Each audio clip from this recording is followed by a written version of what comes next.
The introduction to section 3.2. The first question is how can we guarantee that a local maximum or minimum occurs for our function? And so I've drawn two pictures here. Let's look at the first one. If I look at this first graph, let's see, for example, I see that the output at 2 is right there. And if I was to draw a horizontal line, I see the same output over here somewhere around, say, I don't know, maybe this is 4.75.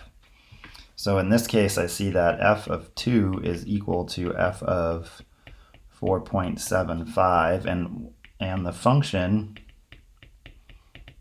reaches a maximum in that interval right about here.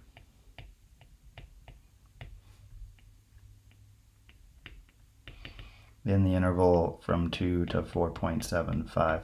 I could have done this with a whole bunch of other intervals, right? There's a bunch of spots where this function has the same, multiple points where the function has the same output, and in each of those intervals, so if I had come up higher, right, same output, and in that interval we still reach a maximum. Okay, something similar happens in this other function. So for example, negative 1, 1, and 1, 1.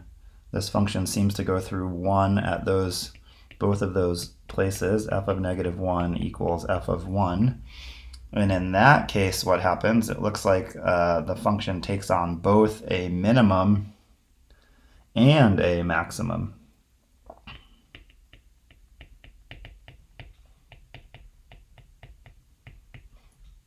So it takes on a local min and a local max in the interval from negative 1 to 1. Okay, similarly at 0, the output of this function is 1. If I had restricted my window to negative 1 to 0, I see that I take on a minimum. And if I restrict my window to 0 to 1, I see that I take on a maximum. So it seems that if the output of the function matches at any point, here's another example where the output matches, somewhere in this interval, the function takes on a maximum or a minimum or both. What that really means is taking on a maximum or minimum really means that the derivative of the function is 0. Okay, so stated this way, this is called Rolle's theorem. It says that suppose f of x is continuous on a closed interval, which is the situation we've had in all those intervals we've looked at, and differentiable on the open interval, which we also have. If the output of the function at a is the same as the output of the function at b, then there's at least one point in there, we'll call it c, in the interval from a to b, where the derivative is equal to 0. And the derivative being equal to 0 is at those max and mins. Okay, Rolle's theorem. I'm not going to prove it for you. Usually in this section I would prove the mean value theorem, which is coming later. But I don't think live with a chalkboard, I think makes it much easier to digest that proof. So I'll leave it to you to read it in the textbook if you're interested. And if you have questions, let me know. Okay, first example, show that f of x equals x cubed plus 4 over x squared plus 5 has 1, 0, or root in negative infinity to 0. Let's see, we've done things like this, but I really am going to change the game ever so slightly here and add the word exactly. So we showed previously the intermediate value theorem would let us show that there exists a root. At least one root, but here I want to show that there is exactly one root in this case. Okay, so how we did this before is we started a table of values, and we look for the function to change from negative to positive, because that would suggest that for sure we must cross the x-axis because this function is continuous on the interval from negative infinity to 0.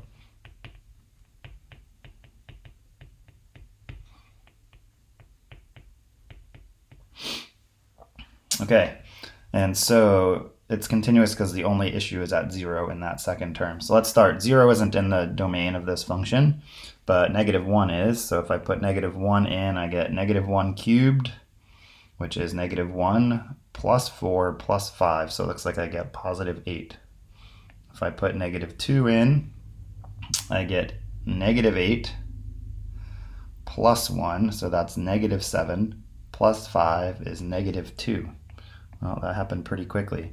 So in this interval here from negative 1 to 2, we change from positive to negative. So the intermediate value theorem says that f of x has a root in the interval from -2 to -1. Really, what's happening here is, if we looked at this function, here's -2, here's -1. At -2, we're down at -2, but at -1, we're up at 8, and we must cross the x-axis somewhere in between here. Okay, so let's call this root something. The intermediate value theorem calls it c, so let's call it c. Okay, so we want to show that that's the only root. So we want to show that that's the only root. So we've established at least one root. So what do we have? We've established at least one root. Okay, so how do we show it's the only one? Well, it's a lot of work to rule out infinitely many other options as a root of this function. So to show that it's the only root, we're going to assume there is a second. Assume that there is a second root. Call it b. Doesn't matter if b is larger than or equal to c, but let's just say for sake of argument, let b be smaller than c. Okay, so what does it mean? Well, what do we know about the output of the function at c? It's equal to 0. What have we assumed about the output of the function at b? We've assumed it's equal to 0. So we would have f of b equals f of c equals 0. The function is continuous everywhere in -infinity to 0, and that's where we're assuming our second root lives. B is in the interval from -infinity to 0. Okay, and so we have everything, all the conditions we need to be able to apply Rolle's theorem. So because of this, Rolle's theorem, we have the outputs are the same, the function's continuous, it's differentiable. So Rolle's theorem says f prime of, they call it c in Rolle's theorem, I'm going to call it a here, f prime of a is equal to 0 for some a in the interval from b to c. Okay, so what happens here? Nothing seems to be an issue so far, so the second root hasn't led to any issues yet, and our hope is that it might. And so let's go ahead and take the derivative and see if this could possibly be true. And so our function f of x was x cubed plus 4 over x squared plus 5, which tells me that our derivative f prime of x is 3x squared minus 8 over x cubed. Okay, so we're claiming that this thing is equal to 0 for some point in -infinity to 0. So can this equal 0? Question mark. Let's think about it. 3x squared, what do we know about that? Well, square anything is positive, multiply it by 3. This is definitely positive. What do we know about this? Well, we know x is less than 0, right? Because we're looking in this interval. So that means that when I cube it, x cubed is less than 0. Well, that means 8 divided by x cubed is certainly less than 0, but when I multiply that by a negative, -8 over x cubed is definitely greater than 0. So I have a couple positives here, positive and now positive. This entire term then is positive. So that tells me that f prime of x is strictly positive on the interval from -infinity to 0. I'm running out of space here. Sorry about that. I'm going to go up here. I need just a tiny bit more space to finish this claim. Okay, so what have we learned? We've said, okay, let's establish there is a root. We went ahead and did that using the intermediate value theorem. That's the first step. Then the question was, is that the only root? Well, there'd be infinitely many things to try to show aren't roots, so let's assume there's a second one and see what happens. We called that second one b. It allows us to then apply Rolle's theorem, which would claim that the derivative has got to be equal to 0 somewhere. So let's look at the derivative. Is it equal to 0 somewhere? Well, no. On negative infinity to 0, the derivative is always positive. So yeah, that's false, which means the derivative equal to 0 somewhere must also be false. So this is false, which means this is false, which means the fact that there's a second root must also be false.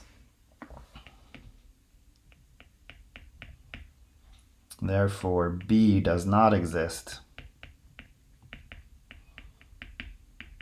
and our original root is the only one. Okay. One more time, the playbook here. Show the root exists using the intermediate value theorem. Assume there's another one. Show using Rolle's theorem that the derivative is always positive or negative. Either would work. And then that contradicts the Rolle's theorem and allows you to claim that your original root is the only one. Okay. Next question. What if we have all the conditions of Rolle's theorem except the fact that f of a equals f of b? So for example, what if this was my point A and this was my point B?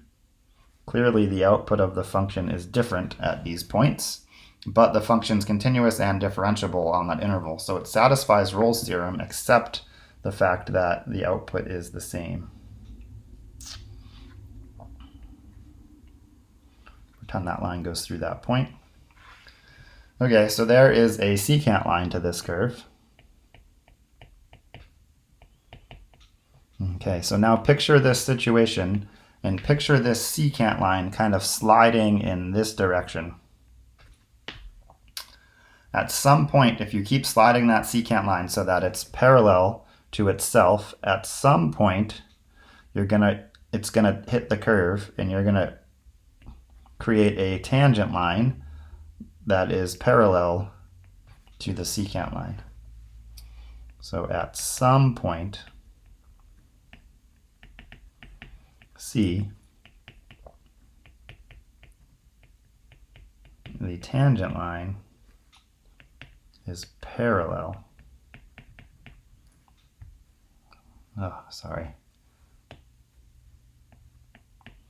To the secant line. Okay, what do we know about parallel lines? Parallel lines have the same slope.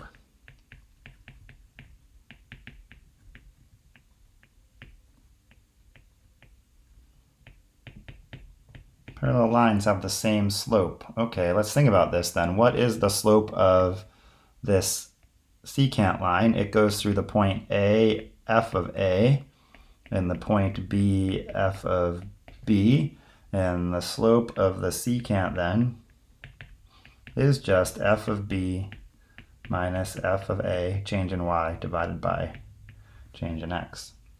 But what's the slope of that tangent? Well, the slope of the tangent line we know always comes from the derivative, and it's the derivative at the point where the tangent line hits the curve, which is at C, and so the slope of the tangent is f prime of C. And those two things must be equal. So there's some point where the slope of the tangent line is equal to the slope of the secant line. And this is the mean value theorem. Suppose f is continuous on AB and differentiable on AB. Then there's at least one C in AB where the slope of the secant line is, the slope of the tangent line is equal to the slope of the secant line, or f prime of C equals f of B minus f of A over B minus A. Again, the justification is in the textbook. If you're curious, let me know if you have questions. Okay, one more example, a couple consequences of the mean value theorem. The first consequence of the mean value theorem is that if f prime of x is equal to 0 for all x in AB, then f of x is a constant function. So if we know the derivative of a function is 0 on this interval, well, 0 means that we have a horizontal line. And so on that interval, the function must be constant. Makes sense? Derivative 0, the function's constant. It's 4, it's 6, it's 11. I don't know, it's negative 12. Second is if two derivatives are equal, then the functions differ by a constant. right? Because if I take the derivative here, f prime of x would equal g prime of x, and the derivative of this constant would be 0. So let's put that into practice here in one example. Given that a particle's acceleration is 32 feet per second squared, so we've just been told that acceleration as a function of time is 32. Its velocity at 0 is 20, so v of 0 is equal to 20, and its position at 0 is equal to 5. So those are the three things we've been told, and we've been asked to find the position function. Okay, well, I can view this thing, a of t, as a derivative. The derivative of velocity is acceleration. So that means the derivative of velocity is 32. Okay, so now I'm in this f prime equals g prime, f prime, v prime equals this thing as a 32 as a derivative of something. So now this says, number 2 up here says if you step back up, so stepping up from v prime is v. Stepping up from 32, a function whose derivative is 32 is 32t. Those two things must differ by a constant. So there's an application of number 2 above. And now we know that v of 0 is equal to 20. So v of 0 equals 32 times 0 plus c, and that's got to be 20. Well, 32 times 0 is 0, so c is equal to 20. So now we know that velocity is 32t plus 20. Now we can apply number 2 again. So let's see, let's make a note of that. From here to here, we applied number 2 above. And now let's do it again. Take one step up from velocity, one step backwards from velocity. The other direction of a derivative is position. Do the same thing here. Well, if we're going to step up, we need a function whose derivative is 32t. Well, that means it's got to be t squared because we got to go 1 power higher. And what do we multiply 2 times to get 32? 16 plus 20t, and those have to differ by a constant. And so from here, we applied number 2 again right here. Okay, and now we can do something similar to above. We know that s of 0 is 16 times 0 squared plus 20 times 0 plus c. And we were told above that that is 5. That's a bunch of zeros except for a c. So we're left with c equals 5. And then finally, s of t is 16t squared plus 20t plus 5. So we stepped backwards twice here, applying number 2 as a consequence of the mean value theorem. Okay, see if you can take that and work on the activity that's posted on Canvas, and then check out the activity video.